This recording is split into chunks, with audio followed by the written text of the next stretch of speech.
everyone. How are we? How are we? Excellent, good. Today, I'd like to talk to you about the business of Silicon Valley. Specifically, I'd love to talk to you about how some of the methodologies that have been used to launch multi-million-dollar companies on a shoestring can be applied to your advice business to potentially solve some of the issues that are holding you back.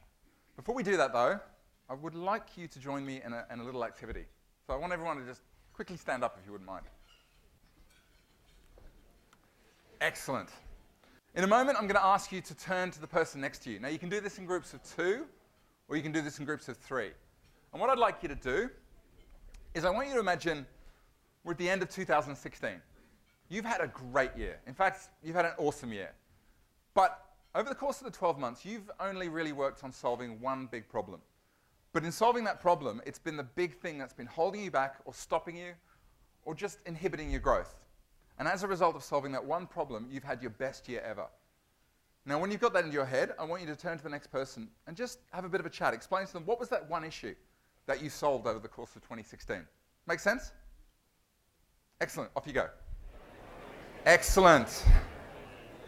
Well, thanks very much for indulging me in that so enthusiastically at this time of the morning. I was wandering around and just listening to some of the conversations, and there were some really common themes around some of the issues coming up. A few people over there spoke about, I guess, recruiting the right people is easy enough, but retaining them is an issue. I heard efficiency spoken about a bit, and a few businesses on a growth path talked about attracting and retaining clients. But I guess my reason for starting out by talking about the issues is, although this session's wrapped in this kind of veneer of tech startups and Silicon Valley and all that sexy stuff, well, it's sexy if you're a bit of a geek like me. In actual fact, it's about one thing. It's about solving problems. And this is what Silicon Valley does really, really well. It goes out and solves problems that people haven't yet solved. Or alternatively, it finds interesting ways of solving pre-existing problems.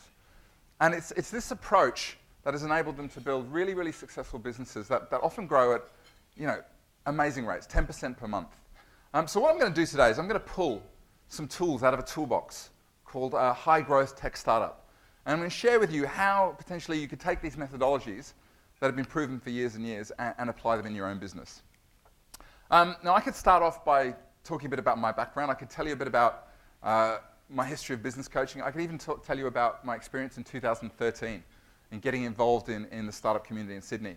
I could talk about all the really smart people I worked with, and I could tell you about the journey I went on after that, both in working with businesses and ultimately culminating in the writing of the book. But I'm not going to do that, because we've only got 40 minutes. And I actually want this to be about your business. So instead, I'm going to delve deep, and I'm going to give you some information, practical stuff that you can go and apply straight away. To give you a bit of background, tail end of last year, I did a bit of a research piece. I went around to a whole bunch of businesses and asked a similar question that I just asked you from stage. I said, what's your biggest issue? What are the things that are holding you back? And 3 real trends came out time and time again. A lot of businesses spoke about challenges in attracting clients. They spoke about challenges in attracting the right kind of clients, of converting those clients easily to take advice at the right fee level. Commonly, a lot of businesses just said they were overwhelmed. They just had too much on their plate, too much admin, too much legislation, not enough time to get in front and actually do the stuff that matters with clients.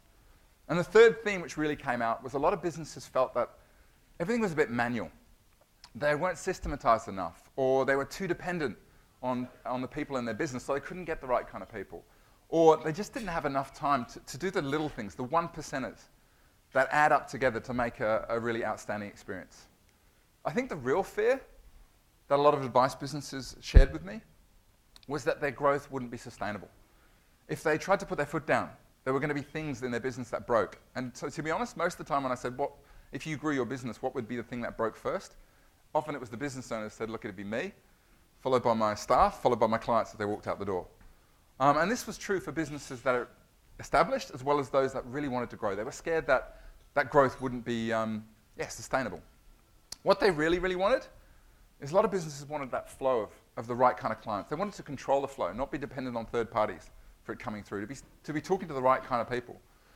They wanted to get more efficient, and I've chosen this slide really specifically because I don't believe you can necessarily automate an advice business, but I do believe you can automate elements of it to enable your advisors and your team to get in front of people and do the things that really, really matter.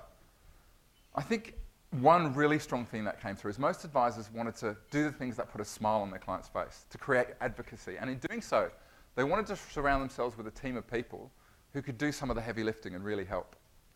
And the reason why I'm talking about Silicon Valley today is these are things that Silicon Valley businesses do really, really well. They're able to attract large amounts of the right kind of clients, and they do it in many ways without even selling. It's about marketing and conversion.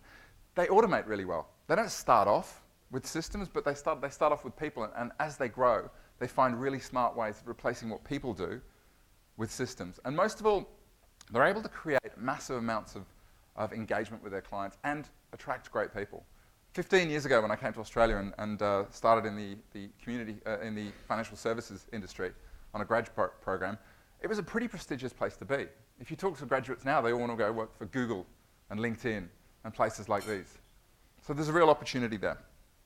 So what I'm going to do is I'm going to share with you 3 key principles that you can go and apply, and then we're going to get really, really practical.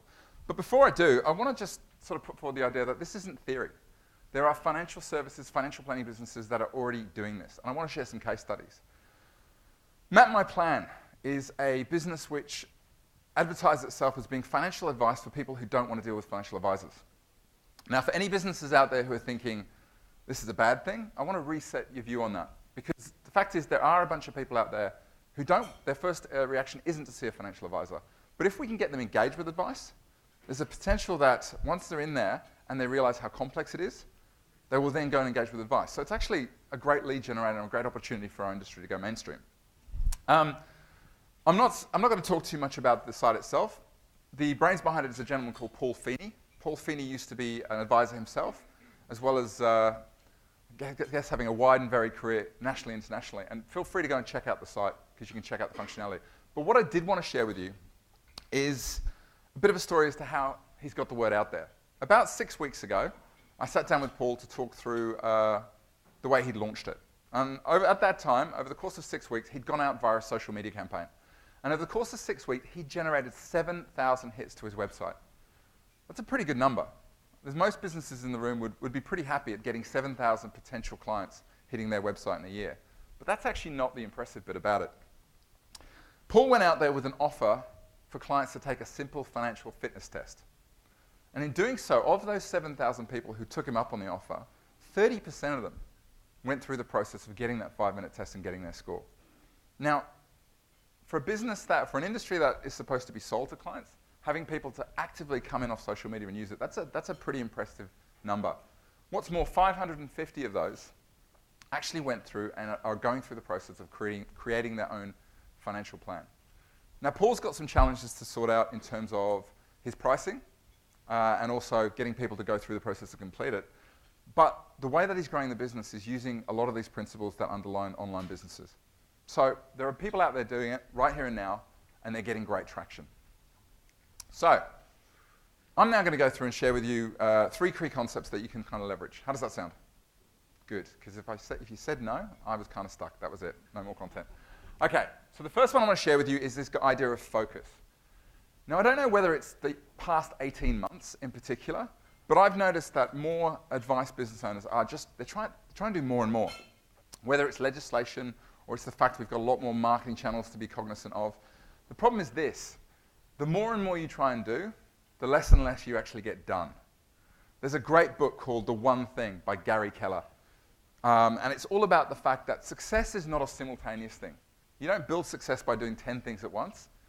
You achieve fast success by just focusing on one thing after another. He talks about it like a row of dominoes. Focus on knocking down one domino, then the next domino, then the next domino. And this kind of underpins one of the principles that Silicon Valley is really sort of fervent about. And that's the idea of really going very deep and narrow when you begin to do something different, rather than trying to go wide. Classic example, LinkedIn actually started out life as a connection platform just for Silicon Valley founders. Facebook actually took a long time before it made the decision to expand outside of the universities. Closer to home, if anyone's familiar with Sweetbox, the online video conferencing, those guys have made a really specific decision to focus on launching in financial services in order to really perfect what they're doing before they go wider and bigger. Let me give you a case study. Caboodle Financial Services is a Sydney-based firm. They're based over in North Sydney. One of their managing directors is a lady called Peter Diamantidis. Many of you might know her. She's a regular speaker, and particularly at the AFA. Now, Peter's a real visionary on our industry. A few years ago, she wrote an article called The Public Are From Mars, We Are From Venus. If you haven't checked it out, go and grab it, read it. It is chock full of great ideas. She's also the author of a book, and she's just launching a financial literacy program. But Caboodle is kind of her business. And what's really interesting about Caboodle is at a time when a lot of businesses are kind of focusing on increasing their fees and going after a high net wealth market, Caboodle are kind of zigged where everybody else is zagging. They just service C&D clients. Now, the way they do that is by leveraging some seriously impressive CRM functionality in a tool called Infusionsoft. They focus a lot on the automation of their communication. They're rolling out their financial literacy course and their online programs and a whole bunch of other really smart things that you normally only see from financial services businesses. Now, the interesting thing is they only work with C&Ds. In actual fact, they're now going out there to other businesses who don't necessarily have the scale or the ability to service C&Ds and saying, we're going to look after them for you. And when any of those C&Ds pop up above the parapet and need advice, they refer them out, which really goes against the grain. The reason they're able to do this and the reason they're able to be so successful in what they do is they just focus on that. They don't go outside of that, and they certainly don't allow themselves to be swayed. They're very, very clear on what they do. I guess the second element of this focus piece is around this concept of really understanding who you're trying to market to. Now, if you call it niche if we're in the US, if you've heard it as ideal client or target clientele, I'm pretty sure it's something you've heard many, many times before. But it's one of those things that out of every concept I talk about with businesses, it's the one thing I commonly get sort of pushback on. A lot of businesses fear that if they go niche, they're going to end up not having the ability to grow.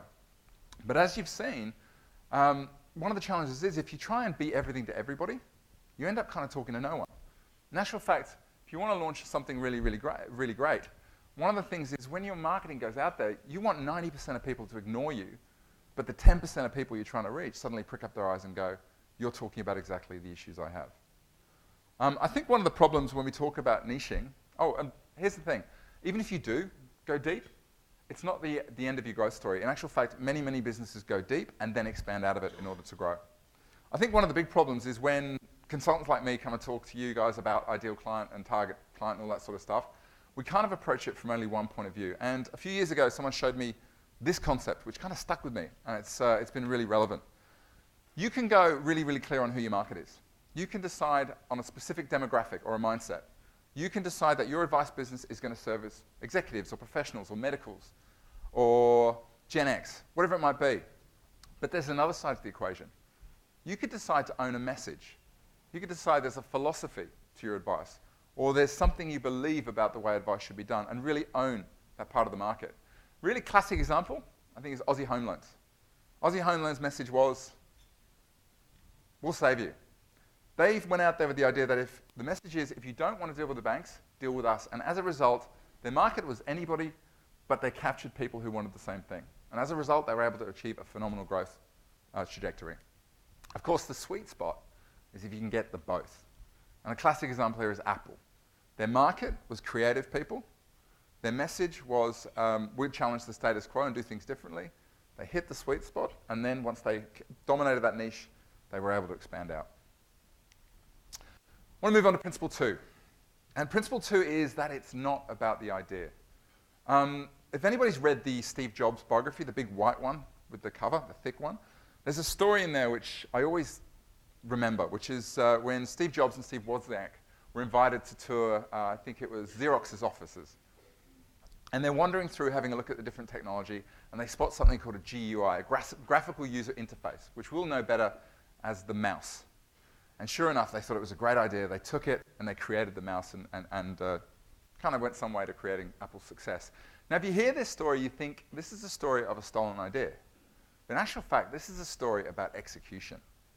Within Silicon Valley, there's a belief that ideas are about 5% of the actual success. Execution is 95% of it. I often speak to a lot of advisors and startups who come to me and say, I've got this great idea. What should I do with it? I don't want anyone to steal my idea. And my advice is always, go out and tell everybody your idea. Share it. Share it with everybody. Go into your competitor's foyer and try and get them to steal your idea. It's harder than you think. In actual fact, you stand to gain far more by getting your idea out there and sharing it than you ever would through losing it. There's a second part to it, which is often when businesses are trying to find that big idea, a way of solving a problem or a way of launching a new offer, they kind of just try and find it within. And I want to introduce you to some better ways to find that thing that's going to be able to sort of represent the next wave of growth for your business. When I was part of the launch of Corporate to Freedom, which was the startup incubator that I was involved in launching in 2013, there was a guy who was part of our speaking panel called Peter Davison. Now, Peter was a super interesting guy. In about the 90s, he borrowed a bunch of money off some friends. He went over to Silicon Valley and he decided to call himself a venture capitalist. And he invested in a whole bunch of businesses, some of which weren't successful. But one of them was a kind of small payment system, which ended up being called PayPal. So as you'd imagine, when he sold his share, he'd had quite a successful run. And Peter's one of these guys who, he's a contrarian. He'd stand on stage and really challenge people's assumptions. But one of the really interesting things about Peter is he could go online on a Friday, and by Monday morning, he would come out with a business built. And he built numerous businesses that he just went out and built them and sold them. And the way he did that was not by trying to come up with an idea. He would just go online and start researching, start looking for little problems that hadn't been solved. And Peter's strength was kind of like the bear up here. Bears love eating salmon, but they're not very good swimmers.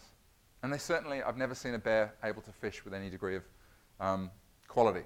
So instead, bears have worked out that if they stand at a certain point in a stream at a certain time of year, all they have to do is just wait for the fish to come and jump.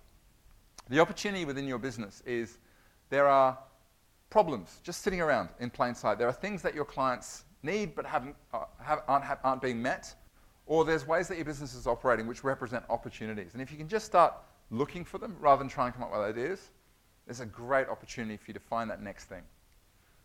I think one of the best ways to do this is get really curious. I personally think about 80 to 90% of the value that you create for clients is in changing their behavior. I think Tony Robbins once said that if you want to influence someone, you first need to understand what's already influencing them. And I think the opportunity here is to kind of go out there and play the detective, observe to see what your clients are doing, what they want, not what they need. Kind of try to have a look at potentially empathize. If you're good at that, put yourself in their client's shoes and say, well, what does advice look like from their perspective? Or alternatively, even grab some of the data, your file notes, your client surveys, any sort of data you've got, pipeline information, and try and spot if you can see any trends going on in there. Let me give you a case study. Moneyhaven is a startup which is being launched by a client I've been working with for about 4 years. James Williamson is the managing director of Millhaven. And about 2 years ago, he was providing advice to clients, and he started to notice that the cash flow information he was getting from those clients wasn't always 100% accurate. Either clients didn't really understand what they spent, or alternatively didn't want to know, or in worst cases, they were probably lying to themselves a bit. So he started to say, well, if I'm going to base a lot of my advice on this cash flow, I probably need to do something about it. But rather than just go out and say, I'm going to get a cash flow modeling tool, and I'm going to give it to my clients, he started by asking the question, well, what's wrong with the way that it's currently being done?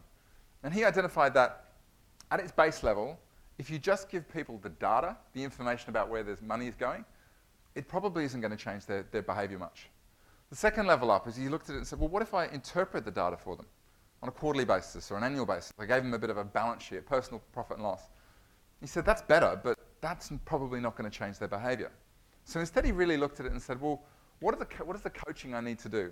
How can I leverage some of that natural human competition? And more importantly, how can I make it really easy for them to do it? So Moneyhaven is all about finding the simplest ways for people to adopt good cash flow habits without any of the hassle or the overburden of information. Another great example of this is Acorns, which has recently just been launched in Australia. And this is a tool which literally will automatically, behind the scenes, transfer money from a designated account to a savings plan. Now, what's really interesting about it is it monitors your spending and rounds up your spending to the nearest dollar and then transports the difference across. So if you spend $3.60 on a coffee, it will then take 40 cents and put it into a savings plan. It's this kind of automation that I think represents a real opportunity to change people's behavior. Because the easiest behavior to adopt is that which you don't have to think about. The third principle I want to introduce you to is the one of avoiding perfection. Now, I've got a bit of a confession to make. I am a recovering perfectionist. Thankfully, I'm overcoming this with time. The problem with perfectionism is it's a massive waste of time. One of these tenets of Silicon Valley is the idea that you only start learning about your business or your offer, whatever you're launching, is once you launch. That's the point at which you start to get that feedback that's going to guide you to create something that people actually want, rather than something that you actually feel they want. It's kind of hard to do, though. So I'm going to give you a bit of a benchmark. This is Pareto. I think everybody's familiar with the Pareto principle, the 80-20 rule. He was an Italian scientist who first identified that 20% of landowners held 80% of the land. You'd know it as potentially 20% of your clients deliver 80% of the value. I think this is a great benchmark. Whatever you're doing, whether you're launching a completely new business, whether you're launching a new service offer, whether you're working on a new process, get it to 80% and launch it. Because once it's out there, you're going to start to find out in the real world what you need to do to change it for it to be successful. Is this making sense? Good. I think this diagram is probably another key thing to bear in mind. A lot of businesses approach changing their business or innovating or doing something different as, I'm going to focus on doing something, and then I'm going to go down this path to kind of making it better. Now, the problem with that is you just don't know whether you've got the right solution to begin with. And in fact, often you could be on completely the wrong track, refining this process to the point of obsolescence. A far better approach, and one that Silicon Valley does really, really well, is ask the what-if questions. What if my solution isn't the right one? What could I do to explore 4 or 5 or 6 other solutions, and then see which one gets better traction? If you're tech savvy, you'll know this is A/B testing, the idea of taking 2 things and kind of testing which gets better traffic. But the real key is, before you seek to refine your business model, explore what are the opportunities out there. A key tenet here is do it cheaply. Try and create experiments that are cheap so you can fail fast and fail quickly. In other words, one of the best ways of doing it is fail your way to success, if that makes sense. Let me give you a really practical example to kind of make this real. I'm doing a lot of work with businesses on client reviews right now. And the client review, sitting in front of a client on an annual basis, is, I think, one of the biggest opportunities for advice businesses. And if it's done really, really well, it creates engagement, it creates advocacy, and generally results in referrals. If it's done badly, it can result in a real missed opportunity and sort of a fall-off of client engagement with the firm. But a lot of businesses who don't have great client review processes, they kind of approach it as a data collection issue. If I could just get the client to give me more information, if I could just get great data feeds into Xplan, I'd have the information there. If I could just get a great reverse fact find out back. But what if it wasn't a data collection issue? What if the real problem was something like clients aren't emotionally invested in it, or clients don't understand what it's for, or it takes too long, it's too much hassle? Well, these are all hypotheses that you could test in your business. You could go out and launch a speed review, a 30-minute review for busy clients, just giving them the key information they need. You could start doing reviews online, so people don't have to come into your office. You could pre-record part of the review in a video, so when they actually came in, you were just focusing on some core pieces. You could ask whether fees are a motivator. Potentially, if clients engage with your reviews, you could offer them a discount on your ongoing fees. These are all things that you could go out, construct really cheap experiments, and see which one gets more traction with your clients. Personally, an area I'm really interested in this is leveraging on some of the methods that businesses use to get people to show up for webinars. So they don't just send out an email or an invite saying, come to our webinar. Generally, they'll sign you up, and then they'll send you a few emails saying, hey, this is what you're going to get out of it. This is some case studies. And currently, I'm working with a couple of businesses to test 2, 4, and 6 a week email sort of communication before the review to share kind of case studies, to really be clear about this is how it works and this is what's in it for you, and even to get the client to undertake small tasks in the lead up to get their buy-in to it. And it's a great opportunity to kind of play around the edges to see if you can't increase that level of client enthusiasm about this element of the offer. I guess the big idea here is the idea of being guided. Generally speaking, if you can focus on what clients want and you give them what they want, you kind of earn the right to talk to about what they need. And one of the challenges I think for a lot of businesses is they develop these things, they put them out there, and then they wonder why they're not getting traction. And it's kind of like this. Picture, design is good, but what really matters is the user experience, how clients actually react to what you've got on offer. Okay, I've been talking for a little while now, so I want to hand over to you. I want you to turn to the person that you were speaking to and just share with you what's been most valuable, what principle that we've spoken to about so far do you see as most relevant to your business that you could leave here and have a crack at implementing. I'll give you a minute. Off you go. Okay. Excellent. Good conversations. Now, so far we've spoken about 3 key principles. And what I want to do now is I want to sort of explore the application of these. So potentially you're listening to these and thinking, these are great, I can sort of point this and my intellect and my problem-solving capabilities at doing some things in my business. So I want to explore, what are some things you might want to focus on? And in talking to businesses over the last 9 months in particular, 3 key themes seem to keep coming up around the problems with advice business models. And the core of it is about leverage. It's about how do you leverage an advice business model. So as you grow it, you don't require to keep adding in more people, more effort, more work. And it really boils down to 3 different areas. It boils down to, number 1, the way that advice is sold. In many cases, one of the problems is it's predominantly one-to-one selling. It's a message that's not getting cut through. And in many cases, the way that you engage clients is being interfered with by the way that clients buy, particularly in the online world. The second part is delivery. A lot of businesses find themselves really dependent on individuals, and they find it hard to either recruit, retain, or motivate staff. In many cases, a lot of the stuff is manual. It's not automated, and certainly not support-automated. And the final piece in the puzzle is I think many businesses just haven't got the opportunity to do the small things that make the difference. And the final bit in the puzzle, I think, is the idea of team. How do you make sure that you've got the right people? How do you make sure that you're motivating them? How do you make sure that it's just you're not getting a bunch of people that are just there for the money, and instead there's purpose behind it? So what I want to do is I want to share, if you are kind of thinking that one of these is relevant to you, I want to share some practical things that potentially you could take away and just have a crack at straight away. And in doing so, I'm going to draw from an ebook I wrote last year called 100 Ways to Run Your Business Better. And the genesis of this was I was working with a couple of businesses, and we were just trying to do some things which were going to get a result quickly.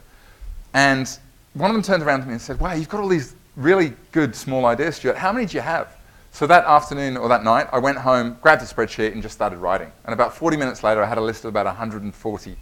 So I whittled it down, popped it in an ebook, and put it out there. And the idea behind it, these are low-cost ideas that can have a big impact. And most importantly, they're things which can only take you between 48 hours to a week to implement. So you can get them out there quickly and get them done. So I'm going to share some with you. If you're listening to what I'm saying, you're saying, my issue is definitely in the sales space. Let me share with you some things you can do. I think number 25 in the series is about researching a new niche. Go out there and really start to talk to clients. Find out what do they want. Who are they listening to in financial services? What are the things they're really worried about? What is the worst thing that they see for them? Why don't they take advice? What are they really looking for? Go in deep with these kind of questions and try and understand, as I said, what they want instead of going out there and talking about what they need. It's interesting. This can also be a really useful exercise to go through if you're on a growth path. I did this recently with one business in particular. We put together the questions. We identified their top 20 target clients, the specific people they wanted to speak to, and off the back of that, they also got intro to a whole bunch of other people. But the interesting thing is just in 6 conversations, they ended up generating, 6 conversations, they generated 5 new referrals and an introduction to a center of influence that was really, really right for their business. So not only can it be a great data gather exercise, if you're lucky, you could also end up generating referrals out of it. Number 38 in the series was about running a seminar that solves a problem for your clients. And although it's about a seminar, in actual fact, this could be about a webinar. It could be about a whole bunch of different marketing avenues. Let me give you a bit of background to this. There's a gentleman in the US called Dean Jackson. And Dean's a bit of a real estate guru. And he has a theory called cheese and whiskers.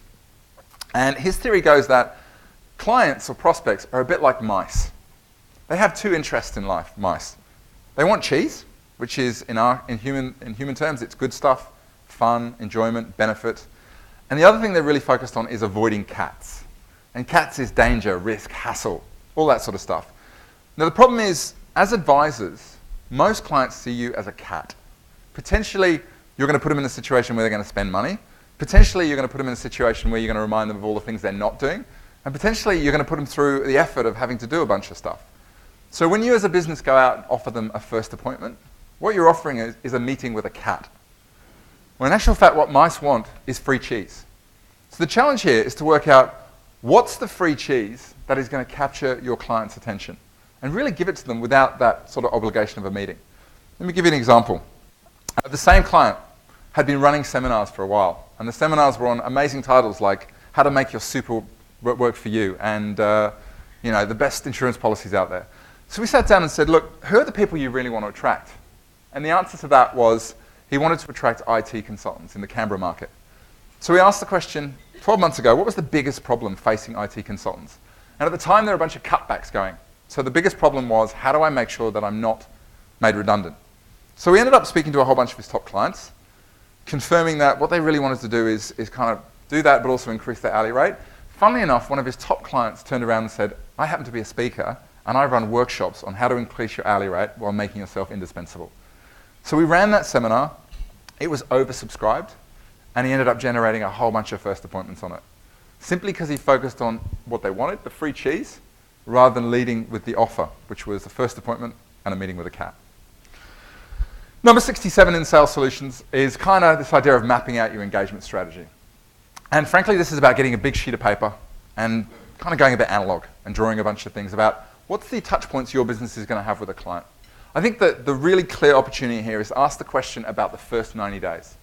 In that first 90 days, once the client comes on board, what are those touch points that you're going to have? What are the things that you're going to do to kind of put a smile on their face, to go a little bit extra? What are the things that you're going to do to inform them about how the advice process works, about what they should come and talk to you about, what to expect? What are the things that you're going to do to indoctrinate them? The little tasks that you're going to get them to along the way to get them into the habit of knowing how to engage with your business. If you can map this out, you can automate it. And if you can automate it, you can create a repeatable experience which kind of, instead of taking them down that buyer's remorse route, takes them into that space where they start to become advocates. I'm pretty sure you buy a new car and suddenly that old car that was the best car in the world is no longer as good as the new car. That's our natural human emotion for wanting to validate our own decisions. And that's the thing you're trying to trigger in your advice business in the first 90 days. If you're listening to the piece I was talking about delivery, and you're thinking, yeah, that's my problem. One of the options here is number 64. Set up those automated email chains. Potentially, if you're hearing what I'm talking about reviews, and you're thinking, yeah, there's some education, there's some pieces, some touch points I could put out to clients. Or perhaps your key moment is, just before the end of financial year or before Christmas. You could even look and get really sort of techie about it. There are systems out there now that can track whether a client is hitting a certain web page on your website. So if they're hitting a blog on cash flow 3 times in a week, bang, you can send out an email straight away that's saying, hey, would you happen to be interested in having a cash flow conversation, for example?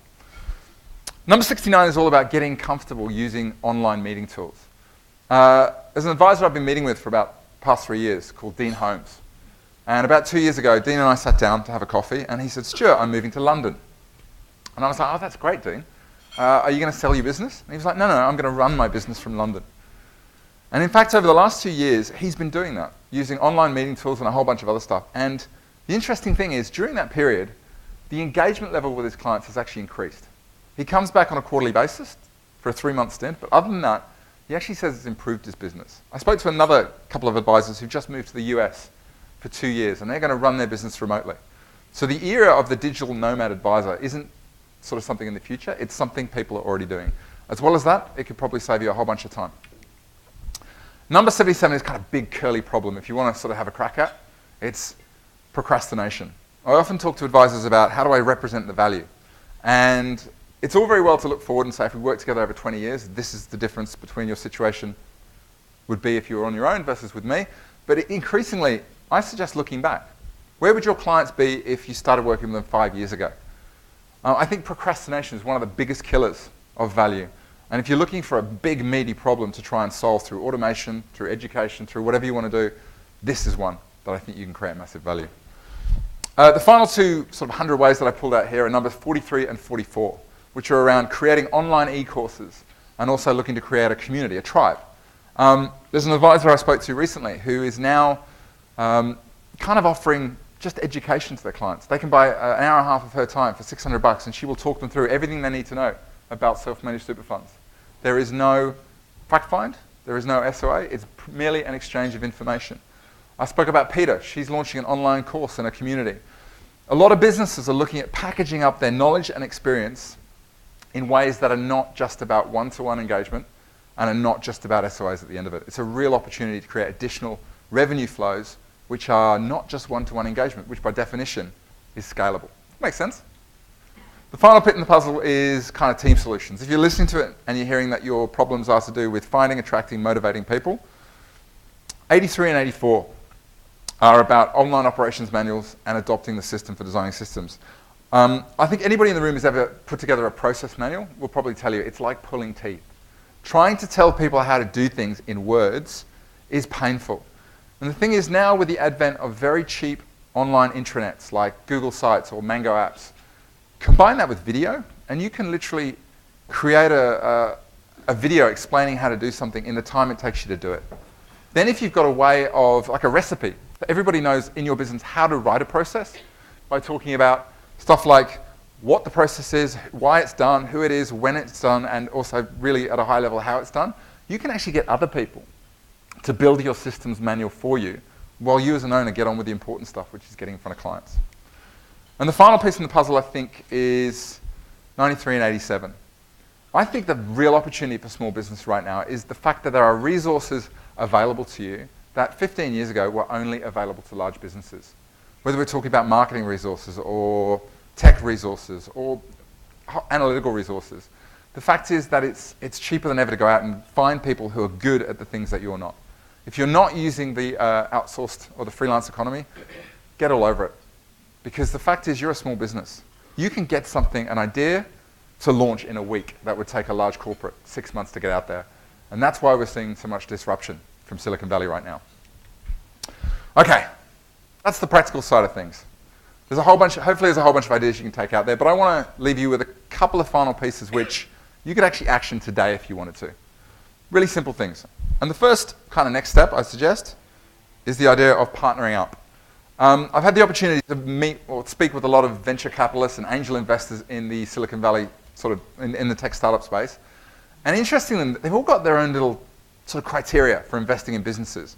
But one of the things that you commonly find is this idea that they don't invest in sole founders. So the idea is if you're just one person with a great idea, they believe that it's because you've yet to convince anybody else that your idea is worth being part of.